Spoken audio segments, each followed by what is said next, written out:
অভিষেক নিয়ে তাৎপর্যপূর্ণ মন্তব্য মদন মিত্রের। 21-এর ভোটে খেটেছেন অভিষেক, তার মানে এই নয় যে অভিষেক একা পরিশ্রম করেছেন। বড় সংস্থায় অনেকেই অল্প বয়সে বড় পদে রয়েছেন, অভিষেক একাই কাজ করেছেন তা নয়, দল কাজ করেছে। জি 24 ঘন্টা এক্সক্লুসিভ মদন মিত্র কি বললেন শুনুন। বন্দ্যোপাধ্যায় যেমন আছেন 2021-এ তো 24 হোক, অভিষেক বন্দ্যোপাধ্যায় যথেষ্ট লড়াই দিয়েছেন। তা আমরা সবাই দিয়েছি, প্রত্যেক দলে থাকবে, পার্টির জেনারেশনই খাটবে না, নিশ্চয়ই খাটবে, প্রচুর খেটেছে। আমি বলছি অভিষেক প্রচুর খেটেছে, খুব ভালো বক্তৃতা করেছে, খেটেছে। তার মানে এই না শুধু অভিষেক ব্যানার্জি খেটেছে, সবাই খেটেছে। তো অভিষেক বন্দ্যোপাধ্যায় এত কম বয়সে তার যে অভিজ্ঞতা কাজে লেগেছে দুটো ইলেকশনে, ধরুন 21-এর বা 24-এর, তো উনি তো এখন আপনাদের সেকেন্ড ইন কমান্ড কার্যত। তাই তো, তাহলে কী হয়েছে? কী হয়েছে? বড় বড় বিজনেস হাউসে গিয়ে দেখো, তাদের ছেলে, ভাইপো, মেয়ে, তারা অত অল্প বয়সে কেউ ভাইস চেয়ারম্যান, কেউ প্ল্যানিং ডিরেক্টর, কেউ ফিনান্স ডিরেক্টর হয়ে গেছে। তো কী হয়েছে? ভালো তো, যদি ভালো করে কাজ করে ভালো, কিন্তু তার মানে এই নয় শুধু অভিষেক কাজ করছে, পার্টিটা কাজ করছে।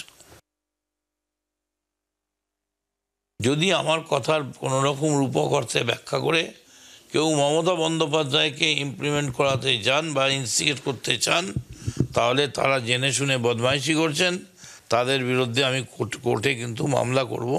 কারণ আমার কথায় কোনো জায়গায় মমতা বন্দ্যোপাধ্যায়ের সম্বন্ধ কিছু বলা নেই। মমতা বন্দ্যোপাধ্যায় যেদিন দুর্নীতি করবেন সেদিন মাথার ওপর থেকে আকাশটা ভেঙে পড়বে। সীতার যেমন পাতালে প্রবেশ হয়েছিল, তেমনি মমতা দুর্নীতি করলে আকাশ ভেঙে পড়বে।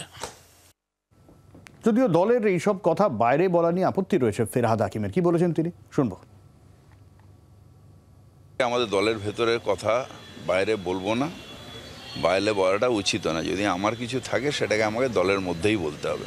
কে বলেছে তার ব্যাপারে কোনো জবাবও দেবো না। আর এই সমস্ত বক্তব্যের পর বিরোধী দলনেতার কি বক্তব্য শুনুন।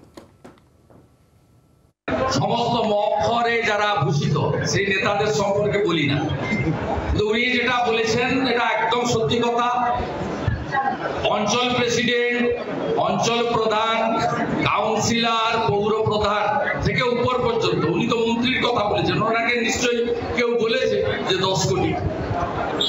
মমতা ব্যানার্জির প্রশ্রয় হয়েছে, উনি সরাসরি না করলেও কি হবে, তিনি প্রশ্রয় দিয়েছেন। এই জন্য 2020 সালে অবজারভারের পোস্ট তোলানো হয়েছে। বাংলার আওয়াজ, বাঙালির আবেগ, জি 24 ঘন্টা।